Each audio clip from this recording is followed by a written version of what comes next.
Selamat pagi Bapak Ibu Saudara yang dikasihi Tuhan Yesus Kristus. Berjumpa lagi dalam persekutuan doa pagi pada hari ini, Selasa 6 April 2021 bersama saya Pendeta Nathaniel Valentino Saleki.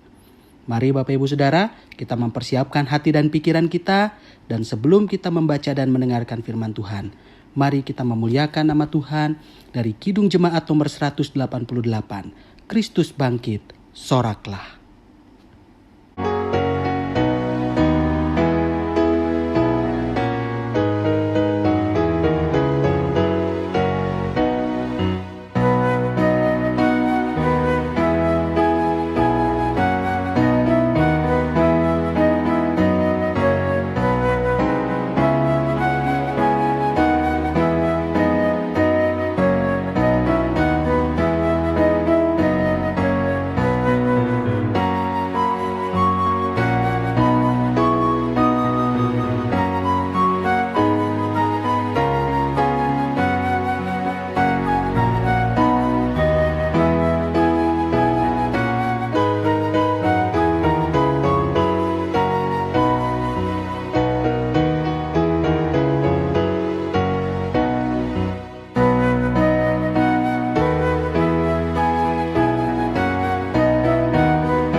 Saudara terkasih, mari kita bersatu di dalam doa. Tuhan Yesus Kristus, Juru Selamat kami yang hidup, kami bersyukur untuk kebaikan-Mu, di mana Engkau telah menyelamatkan kami dari kuasa dosa yang menyeret kami pada kebinasaan. Melalui kebangkitan, Engkau mempertegas keselamatan itu, bahwa hidup kami tidaklah berakhir pada kematian, pada maut, melainkan berakhir pada kebangkitan dan kehidupan yang kekal bersama dengan Engkau. Tuhan Yesus Kristus, Juru Selamat kami yang hidup, berikanlah hikmat-Mu kepada kami, supaya ketika kami membaca dan mendengarkan firman Tuhan, kami mengerti apa yang menjadi kehendak-Mu. Inilah kami anak-anak-Mu Tuhan, kami siap menyambut kebenaran firman-Mu. Di dalam nama Tuhan Yesus Kristus, Juru Selamat yang hidup, kami berdoa. Amin. Bacaan firman Tuhan dari Yohanes 20 ayat 8 dan 9. Maka masuklah juga murid yang lain, yang lebih dahulu sampai di kubur itu, dan ia melihatnya dan percaya. Sebab selama itu mereka belum mengerti isi kitab suci yang mengatakan bahwa ia harus bangkit dari antara orang mati. Demikianlah pembacaan Alkitab. Diberkatilah kita yang membaca firman Tuhan, merenungkannya, dan melakukannya di sepanjang kehidupan kita setiap hari. Haleluya.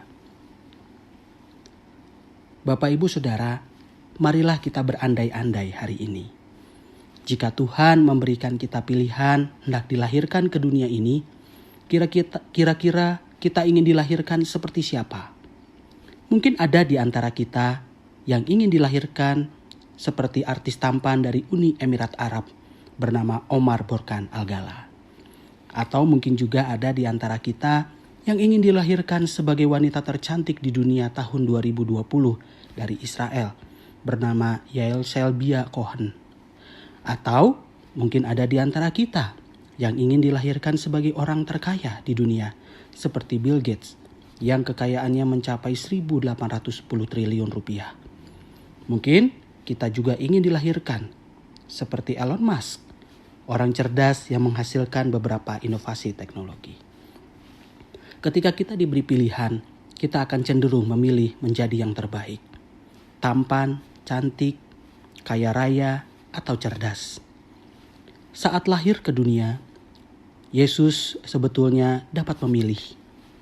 Mau dilahirkan di tengah keluarga raja di dalam istana atau sebagai keluarga sederhana di kandang domba. Yesus tentu memilih lahir di tengah keluarga sederhana di kandang domba. Bukan hanya itu, di saat-saat menjelang kematiannya, ia juga masih diperhadapkan pada pilihan-pilihan. Ketika memasuki Yerusalem, Yesus diperhadapkan pada pilihan. Mau menjadi raja Yahudi seperti yang dikehendaki orang-orang Yahudi, atau menjadi raja yang menderita seperti rencana Allah. Yesus memilih untuk menjadi raja yang menderita.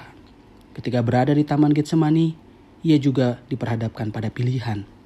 Mau melarikan diri dari salib atau tetap ikut jalan salib. Yesus memilih jalan salib. Ia berkata, "Ya Bapakku, jikalau engkau mau, ambillah cawan ini daripadaku. Tetapi bukanlah kehendakku, melainkan kehendak-Mu lah yang terjadi." Saat menempuh jalan salib dan siksa, ia diperhadapkan juga pada pilihan. Memerintahkan pasukan malaikat untuk membelanya atau tetap bertahan di jalan salib sampai kematiannya. Dan Yesus memilih setia di jalan salib dengan merengkuh penderitaan sampai pada kematiannya. Pilihan Yesus untuk setia pada rancangan Bapanya telah membawa kita pada keselamatan. Kita harusnya binasa karena dosa, tetapi kita memperoleh kehidupan karena pengorbanan Tuhan Yesus. Melalui kematian Tuhan Yesus di kayu salib, kita dianugerahi keselamatan. Keselamatan yang dianugerahkan Tuhan itu semakin dipertegas melalui peristiwa kebangkitan Tuhan Yesus. Kebangkitan Tuhan Yesus itu memperteguh keyakinan kita pada keselamatan, yaitu bahwa setiap orang yang percaya kepada Tuhan Yesus tidak akan mati, tetapi mereka akan dibangkitkan sama seperti Kristus. Sebagaimana firman Tuhan tertulis di dalam Roma 6 ayat 5.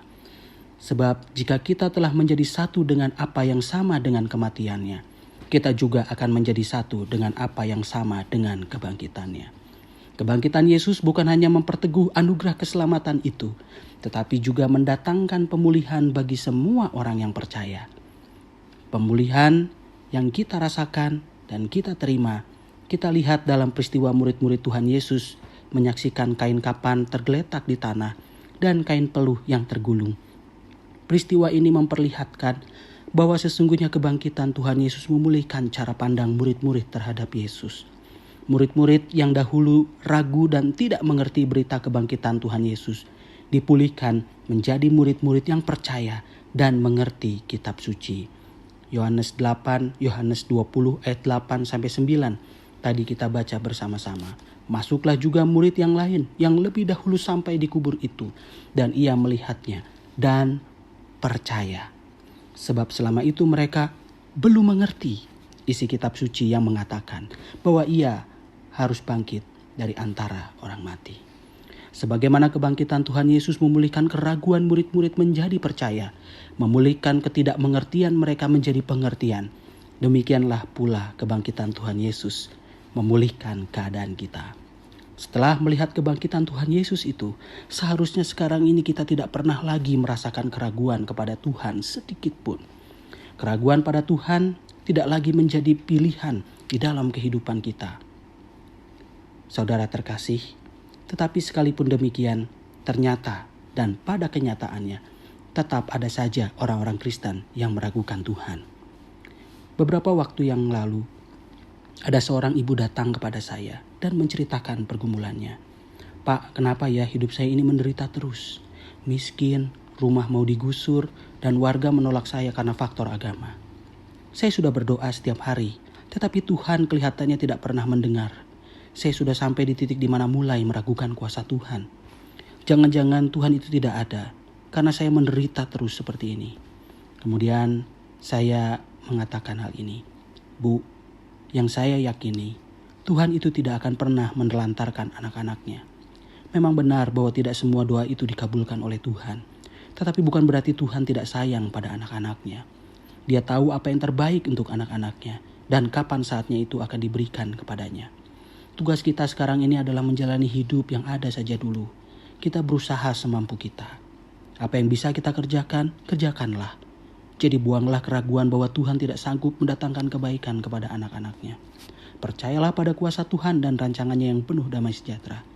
Di samping itu, sebagai bagian dari jemaat Tuhan di sini tidak akan membiarkan ibu sendirian.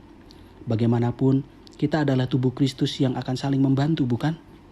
Saat itu, dia menangis dan berkata kepada saya, mungkin saya terlalu bodoh, mungkin saya terlalu banyak dosa.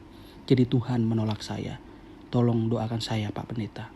Saya kemudian mendoakannya agar keraguan tidak lagi muncul dalam hatinya, betapapun beratnya hidup yang dialaminya. Saudaraku, sekalipun ada 1-2 orang dewasa yang pernah merasakan keraguan pada Tuhan, tetapi sejauh pengalaman saya, masih lebih banyak orang-orang dewasa yang tetap percaya pada Tuhan dan rancangannya yang baik, sekalipun hidup mereka penuh dengan kegetiran. Keraguan pada Tuhan dan kuasanya sebenarnya cenderung lebih banyak terjadi di kalangan anak-anak muda. Beberapa anak muda pernah mengungkapkan pandangannya kepada saya bahwa mereka mulai meragukan adanya Tuhan. Mereka juga merasa bahwa agama adalah sumber konflik. Kekerasan atas nama agama sudah cukup membuktikan bahwa agama tidak bisa membawa kedamaian, melainkan peperangan dan kehancuran. Oleh karena itu, dia memilih untuk menjadi ateis, tidak percaya pada Tuhan. Sekalipun pilihannya ini masih dirahasiakan dari orang tuanya, ia tetap mau memilih jalan ini. Saya bisa memahami pilihan pemuda ini. Tetapi saat itu saya mengatakan kepadanya, yang kamu lihat dari dunia ini baru sebagian. Coba bukalah pandanganmu lebih luas lagi. Barangkali kamu akan tercerahkan. Siapa tahu kamu akan melihat sisi kehidupan agama dan pemahaman tentang ketuhanan yang jauh berbeda. Seperti yang selama ini kamu lihat dan dengar. Pesan saya, bukalah terus hatimu dan pikiranmu untuk memahami dunia ini lebih luas lagi. Agar kamu semakin bijak dalam memutuskan keyakinan imanmu. Saudara terkasih, jika kita adalah orang-orang percaya yang telah meyakini kebangkitan Tuhan Yesus sebagai kebenaran, maka sudah semestinya lah kita membuang semua keraguan kepada Tuhan, sekalipun kita berada di tengah kegetiran. Bukan hanya itu, kita juga dipanggil untuk mengingatkan sesama kita ketika mereka mengalami keraguan kepada Tuhan dan kuasa-Nya. Allah melalui Roh Kudus-Nya akan menuntun kita agar kita dapat membantu sesama kita memperteguh keyakinannya dan meruntuhkan keraguannya kepada Tuhan. Biarlah firman Tuhan pada hari ini menguatkan dan meneguhkan kita semuanya. Amin. Saudara terkasih, mari kita bersatu di dalam doa syafaat. Tuhan Yesus Kristus, Juru Selamat kami yang hidup, kami bersyukur untuk kebangkitan-Mu yang mempertegas keselamatan yang Kau anugerahkan kepada kami, bahwa kehidupan ini tidak berakhir pada kebinasaan, melainkan kepada kebangkitan dan hidup yang kekal. Ajarilah kami Tuhan, agar kami tidak lagi meragukan Engkau dalam segala situasi ketika kami berhadapan dengan segala sesuatu yang mungkin akan menggoncang iman kami. Tetapi sebaliknya, kami terus memelihara iman kami dan kami percaya pada kuasa Tuhan dan rancangan Tuhan yang penuh damai sejahtera atas kehidupan kami. Di dalam doa syafaat ini, kami berdoa Tuhan untuk gereja kami GKI Taman Cibunut Bandung. Kami berdoa untuk majelis jemaat yang di dalamnya Tuhan percayakan mereka untuk memimpin jemaat ini. Berikanlah hikmat, kebijaksanaan, dan kerendahan hati kepada mereka, agar mereka dapat memimpin seperti Kristus memimpin jemaat. Biarlah mereka juga tabah dalam menghadapi sesuatu, dan Tuhan berikan hikmat agar setiap keputusan yang mereka buat benar-benar untuk kebaikan gereja dan untuk kemuliaan nama Tuhan. Kiranya Tuhan tolong majelis jemaat agar dapat meruntuhkan setiap ego, setiap idealisme, dan bergumul bersama dengan Tuhan di dalam Roh Kudus, sehingga mereka dapat menemukan jawaban yang benar yang menjadi kehendak Tuhan untuk dinyatakan di tengah jemaat-Mu ini. Berkatilah setiap anggota jemaat dan simpatisan kami Tuhan, agar mereka juga hidup memuliakan nama Tuhan dengan setiap berkat-berkat yang mereka peroleh. Biarlah mereka dapat bertumbuh di dalam Kristus dan berbuah melalui setiap perkataan dan perbuatan mereka, sehingga Tuhan dipermuliakan dan kehidupan sesama mereka dibangun dalam iman. Kami berdoa untuk mereka yang berjuang dengan sakit penyakit, dimanapun mereka berada, di rumah atau di rumah sakit. Kami percaya Tuhan adalah tabib di atas segala tabib, yang memiliki rancangan yang baik atas hidup mereka. Kami percaya jikalau kesembuhan itu menjadi rencana dan kehendak dari Tuhan, maka mereka akan menerimanya. Teguhkanlah hati dan pikiran mereka, agar mereka tetap bisa melihat rancangan Tuhan yang indah dalam kehidupan mereka. Kami berdoa untuk setiap anggota jemaat kami yang berulang tahun. Terima kasih untuk berkat Tuhan di sepanjang usia yang telah mereka lalui. Biarlah hati dan pikiran mereka tetap terarah kepada Tuhan, sehingga ketika mereka menjalani usia mereka yang baru, mereka mengerjakan pekerjaan tangan Tuhan, dan mereka mengikuti langkah kaki Tuhan, sehingga hidup mereka menjadi berkat, dan setiap orang yang bersama-sama dengan mereka turut memuliakan nama Tuhan. Tuhan Yesus Kristus, berkatilah setiap pekerjaan kami dimanapun Tuhan mempercayakan kami untuk mengerjakan itu. Kami percaya Tuhan bahwa setiap pekerjaan kami ini juga bisa memuliakan nama Tuhan dan membuat orang lain terberkati hidupnya. Tuhan Yesus Kristus, jikalau kami gagal untuk memelihara perkataan dan perbuatan kami yang tidak sesuai dengan firman Tuhan, kiranya Tuhan ampuni kami agar kami tidak lagi mengulangi kesalahan yang sama. Engkau mengingatkan kami Tuhan untuk mengendalikan lidah dan bibir kami, agar kami hanya mengatakan berkat, membangkitkan semangat orang. Kami percaya Tuhan bahwa Engkau akan menolong kami, agar kami dapat menjadi semangat, membangun semangat orang lain melalui perkataan kami. Jikalau Tuhan menuntun kami untuk menegur orang lain melalui lidah dan bibir kami, tolonglah kami Tuhan, agar kami dapat mengingatkan mereka dengan bijaksana, dengan tetap menjaga kehormatan, menjaga harga dirinya. Kami percaya bahwa Tuhan juga telah melakukan hal yang sama ketika menegur dan memperingatkan sesama. Tuhan Yesus Kristus, kami percaya bahwa Engkau akan memimpin kami semua, agar apa yang kami kerjakan ini memuliakan nama Tuhan, dan setiap orang juga diberkati dan turut memuliakan nama Tuhan. Kami akan memulai aktivitas kami pagi hari ini. Pimpin dan sertailah kami Tuhan. Terima kasih Tuhan. Inilah doa yang kami panjatkan hanya di dalam nama Tuhan Yesus Kristus, Juru Selamat kami yang hidup. Amin. Bapak Ibu Saudara yang terkasih di dalam Tuhan Yesus Kristus, persekutuan doa pagi pada hari ini telah selesai. Sampai jumpa di dalam persekutuan doa yang akan datang. Tuhan Yesus memberkati.